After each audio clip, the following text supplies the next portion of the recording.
사도행전 6장을 보겠습니다. 사도행전 6장 3절로 7절, 사도행전 6장 3절부터 7절까지를 보겠습니다. 사도행전 6장 3절로 7절까지를 한 목소리로 같이 봉독합니다. 형제들아, 너희 가운데서 성령과 지혜가 충만하여 칭찬받는 사람 7을 택하라. 우리가 이 일을 그들에게 맡기고 우리는 오로지 기도하는 일과 말씀 사역에 힘쓰리라 하니, 온 무리가 이 말을 기뻐하여 믿음과 성령이 충만한 사람 스데반과 빌립과 브로고로와 니가노로와 디몬과 바메나와 유대교회에 입교했던 안디옥 사람 니골라를 택하여 사도들 앞에 세우니, 사도들이 기도하고 그들에게 안수하니라. 하나님의 말씀이 점점 왕성하여 예루살렘에 있는 제자의 수가 더 심히 많아지고 허다한 제사장의 무리도 이 도에 복종하니라. 아멘. 성령이 충만한 사람이라는 제목으로 말씀을 증거하고자 합니다. 어제 아침까지 누가복음으로 설교 준비를 해놨다가 저녁 때 주님이 임직식 앞두고 이제 그런 설교를 준비하면 좋겠다는 마음이 있어서 오늘, 내일, 모레는 이제 183명의 임직식을 앞두고 임직자에 관한 말씀을 전하고자 합니다. 이제 오는 주일 우리는 183명의 일꾼을 세우는 이제 창립 64주년 기념과 함께 귀한 일꾼을 세우게 됩니다. 여러분, 초대교회가 일꾼을 언제 세웠냐면 사도행전 2장에 교회가 오순절 성령으로 인하여 태동하고 처음에는 교회 조직이 12사도밖에 없었습니다. 그런데 교회가 3,000명이 돌아오고 5,000명이 돌아오고 허다한 제사장과 기부인들이 돌아오면서 너무너무 교회 숫자가 많아졌습니다. 그러다 보니까 사도들의 사역이 너무 사역이 많아졌죠.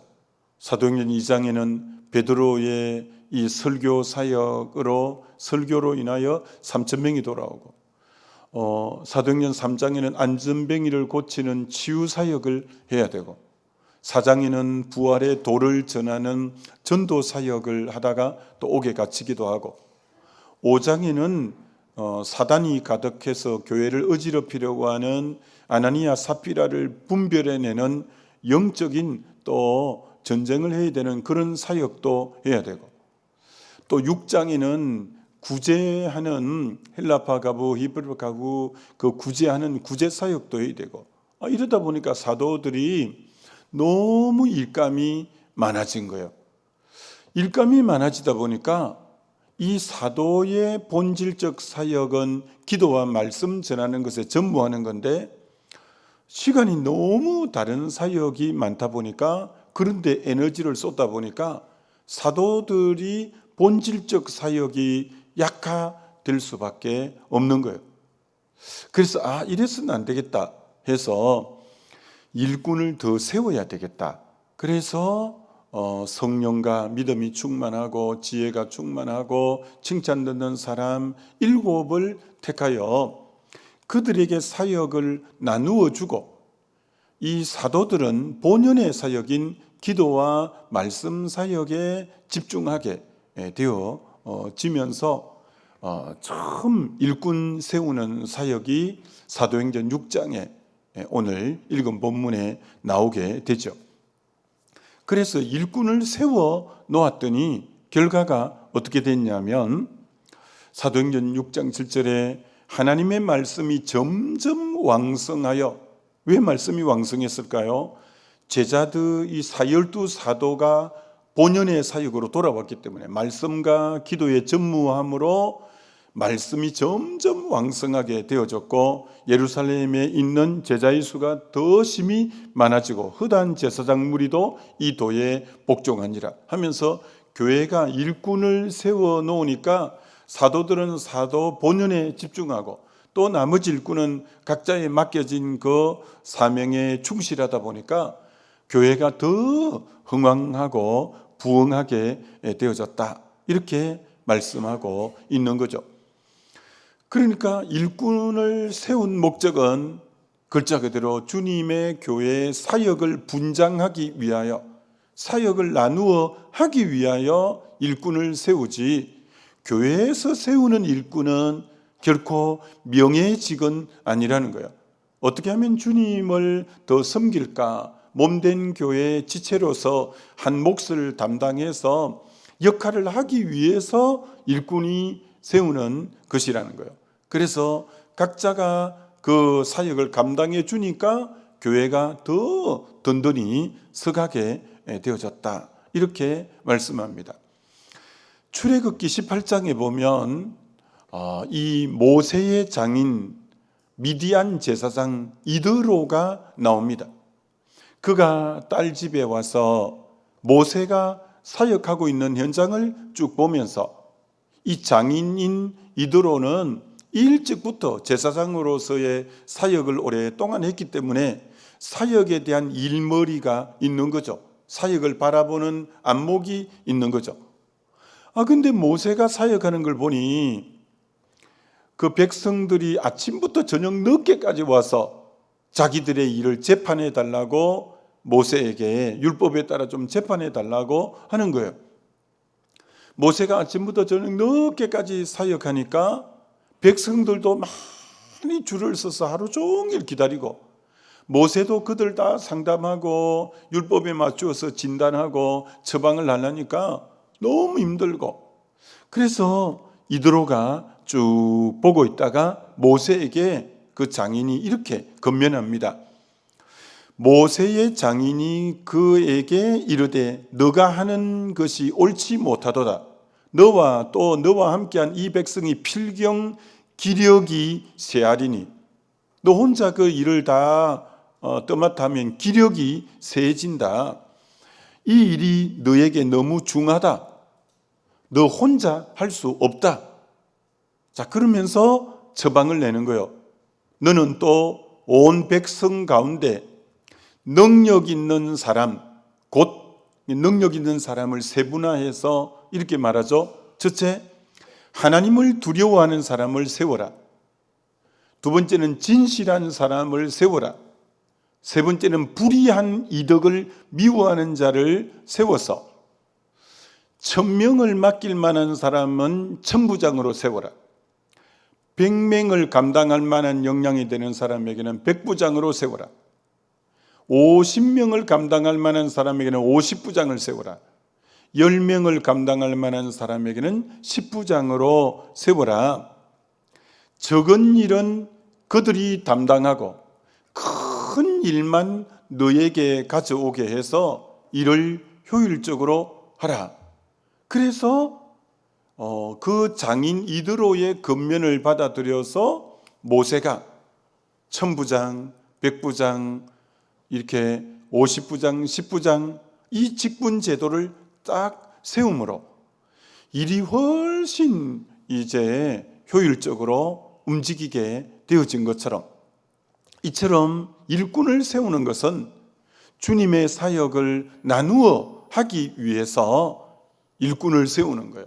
그래서 이번에 임직자로 세워지는 분은 지금까지도 나름대로 맡아서 사역을 열심히 했겠지만 이제 내가 하나님이 임직자로 부르셨는데 내가 하나님의 한 지체가 되어서 하나님 몸된 교회 지체가 되어서 어떤 사역을 감당해야 될 것인가, 내가 어떤 한 지체의 몫을 감당함으로 몸된 교회에 더욱더 효율적으로 잘 섬길 것인가, 그것을 잘 생각하는 게 너무너무 중요하고, 목회자로서 일꾼을 또 세우는 이유는 목회자에게 말씀과 기도에 전무하게끔, 목회자는 다른 일은 좀 신경 안 쓰고 오직 본연의 사역, 말씀과 기도에만 전무할 수 있게끔 나머지는 저희들에게 다 맡겨주세요.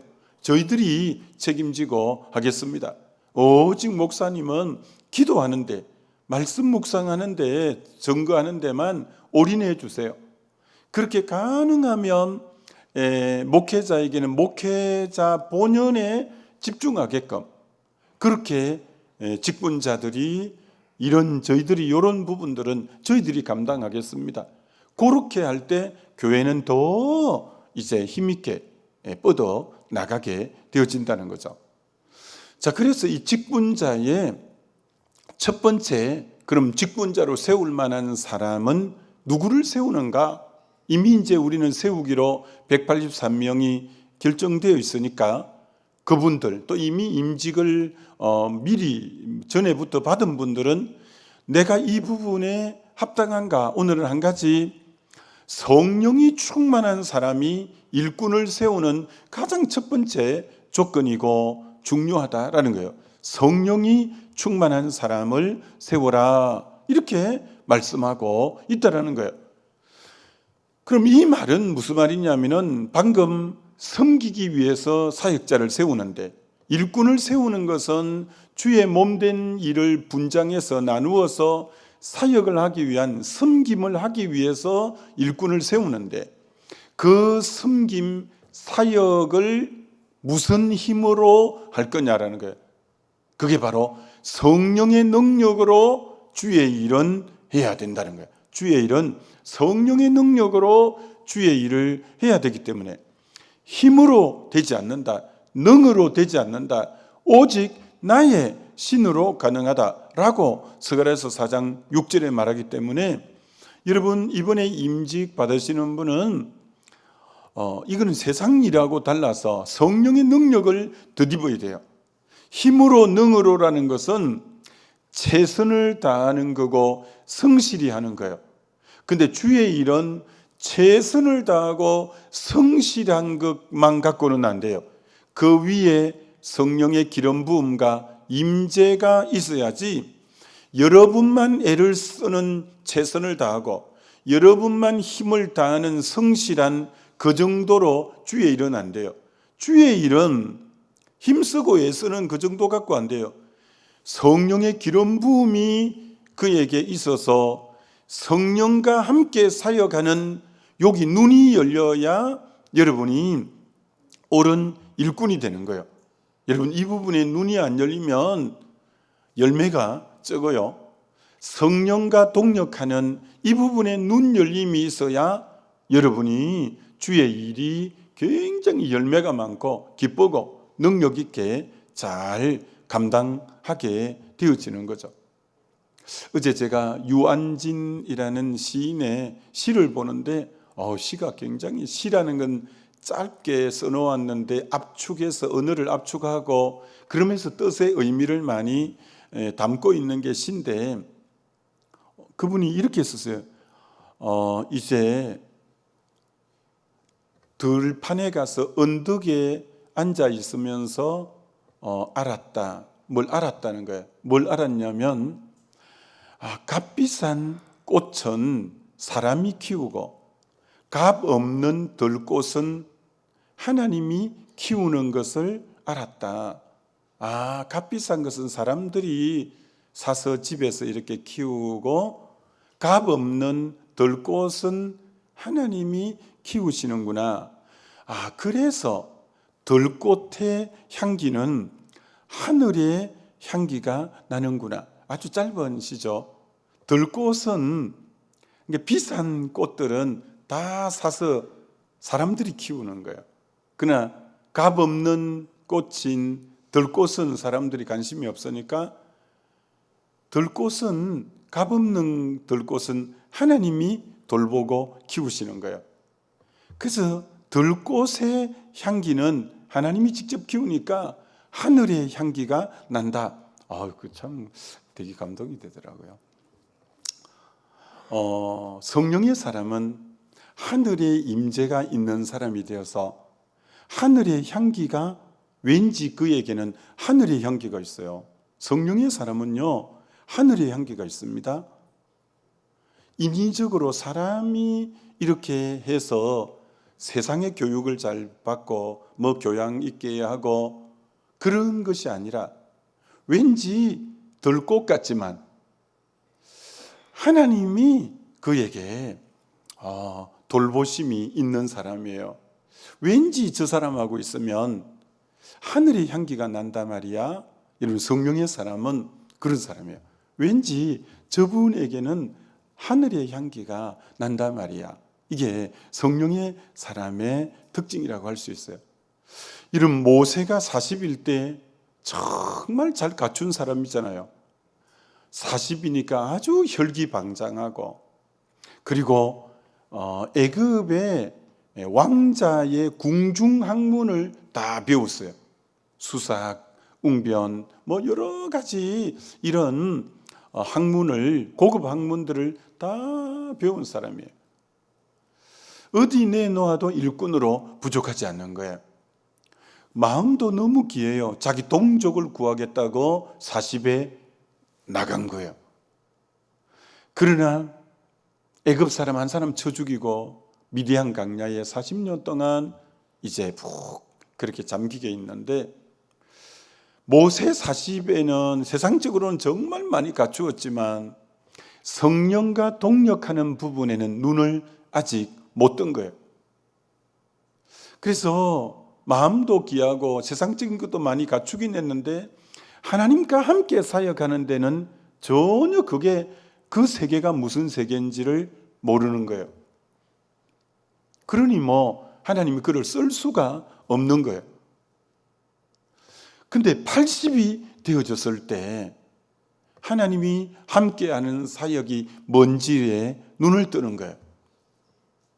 애굽 앞에 갔는데 지팡이를 던졌더니 뱀이 되고, 다시 뱀을 잡았더니 지팡이가 되고, 손을 품에 넣었더니 나병이 바라고, 다시 한 번 더 넣었더니 성하게 되고, 바로의 마음이 강팍해도 10가지 재앙이 하나님이 내리고, 6월절 피해 사건으로 출애굽을 하고, 홍해가 가로막혀도 하나님이 홍해를 가르시고, 만나와 메추라기와 불기둥과 구름기둥으로 하나님과 동력하는 사역이 뭔지에 대한 눈이 열리면서 그 많은 자기 동족을 이끌어내는 리더로 세워져 가는 것처럼, 하나님의 사람은 하나님과 동력하는 훈련에 대한 눈 열림이 있는 사람이다라는 거 여러분이 잘 아시면 좋죠.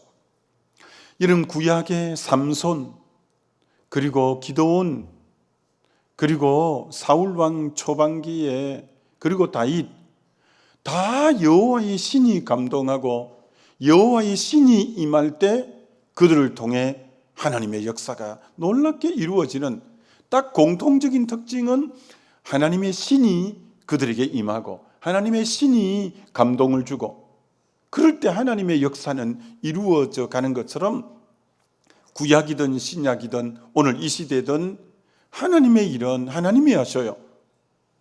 그래서 그 하나님의 성령을 충만하게 덧입을 때 그를 통해 하나님의 역사가 이루어져 가는 거예요.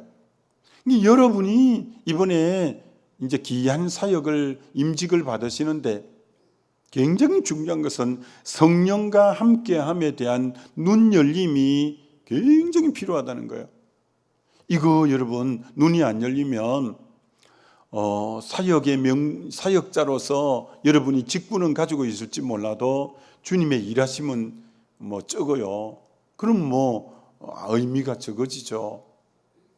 하나님이 함께하는 이 부분에 대한 주님과 동력하는, 성령이 주시는 능력으로 사역하는 이 부분에 눈이 잘 열려야 돼요. 여러분, 지난 주일 저녁 은혜의 동산 만찬을 했는데 이번에 14기 만찬인데 지금까지 한 사역 가운데는 게스트가 제일 많이 초청되어서 정말 이 전이 꽉 찼어요. 그만큼 게스트가 많이 초청이 됐잖아요.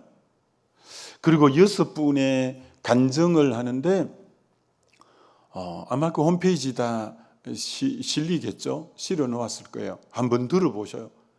어떻게 11주 만에 저런 변화, 저런 역사가 일어날까?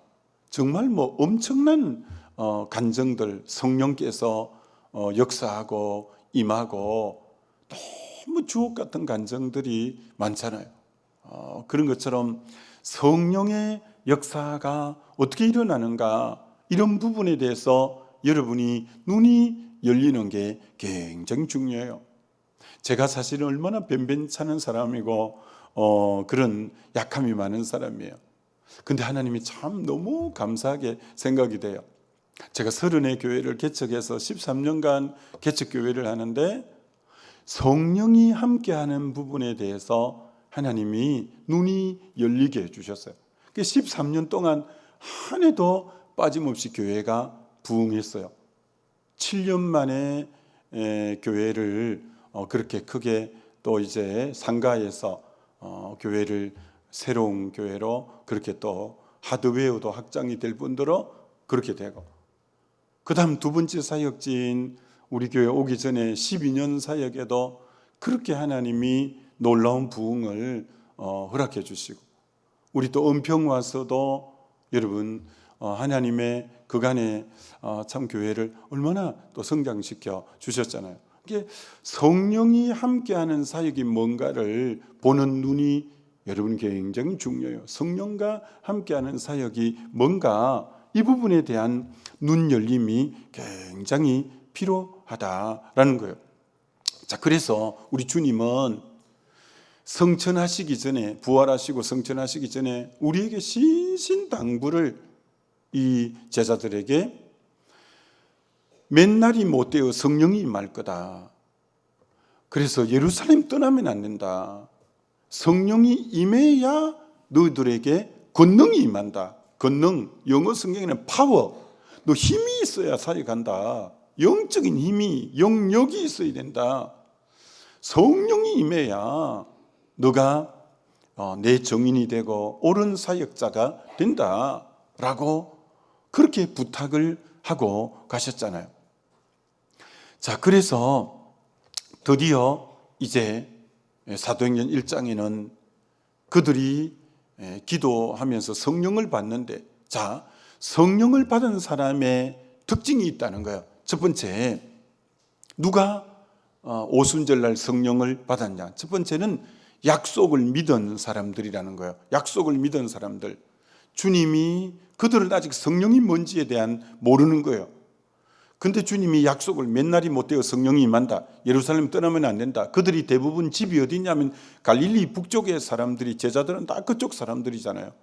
지금 남쪽에 내려와 있기 때문에 거기 예수님도 죽인 그 가까운 곳이라서 정말 떠나고 싶은 곳이에요. 근데 떠나면 안 된다. 이곳에서 너가 기도하고 있어라. 그래서 그 맨날이 못되어 성령이 임할 거다는 약속을, 지금 우리야 성령이 임하고 나서 그 약속이 분명한 걸 알지만 그들은 막연한 약속이었죠. 근데 그 약속을 굳게 딱 붙잡게 된 거죠. 그런데 그 약속을 붙잡고 성령 받은 사람이 몇 명이라고 하냐면 120명이라고 하는 거예요. 그럼 그 약속을 받은 사람은 몇 명일까? 고린도전서 15장에 보면 주님이 부활하셔서 500여 형제들에게 자기를 보였다고 했어요. 부활하신 뒤에 보인 그 사람들에게 주님이 거의 대부분에게 이 성령이 임할 것에 대해서 말씀하셨어요. 근데 그 약속을 끝까지 믿고 기도한 사람은 500여 명 중에 120명이었어요. 어떤 의미로 380명은 긴가민가 하다가 다 빠져나간 거죠. 그런데 이들은 끝까지 약속을 믿고 기도할 때 이들에게 성령이 임하게 된 거죠. 오늘도 우리에게 하나님은 성령 충만을 받으라고 명령하셨고, 누가복음 11장에 구하는 자에게 성령을 주시지 않겠느냐고 약속하셨기 때문에 오늘도 이 약속은 우리에게 유효해요. 우리가 정말 구하면 성령을 주신다는 걸 믿고 오늘도 끊임없이 구할 때 하나님의 성령은 우리에게 임하게 되는 거죠. 두 번째, 성령 받은 사람은 약속만 붙잡고 있으면 안 돼요. 약속이 내게 이루어지게 해달라고 두 번째는 기도하는 거예요. 기도한 사람들이 성령 충만을 받게 된 거죠. 여러분, 기도는 누가 할까요? 기도는 누가 할까요? 기도는 자신이 무력하다는 것을 절감하는 사람이 기도해요. 자기 약함을 인정하는 사람만이 기도해요. 그래서 우리가 할 수 있는 최고의 겸손은 기도예요. 겸손한 자만이 기도하는 거예요. 겸손한 자만이. 주님, 저의 힘으로는 이 귀한 사역 감당할 힘이 없습니다. 주님, 저는 무력한 자입니다. 전 무익한 자입니다. 오늘도 주님 은혜 주시지 않고 능력 주시지 않으면 전 아무것도 아니에요.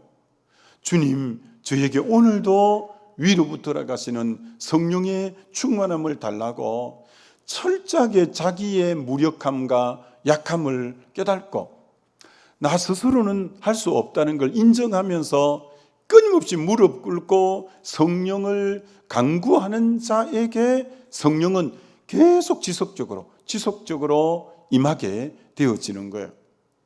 이 유튜브로 말씀 듣는 이번에 세워질 임직자 여러분, 지금 자고 있는 나중에 듣는 임직자 여러분, 내일 새벽부터는 한번 새벽에 나와 보셔요.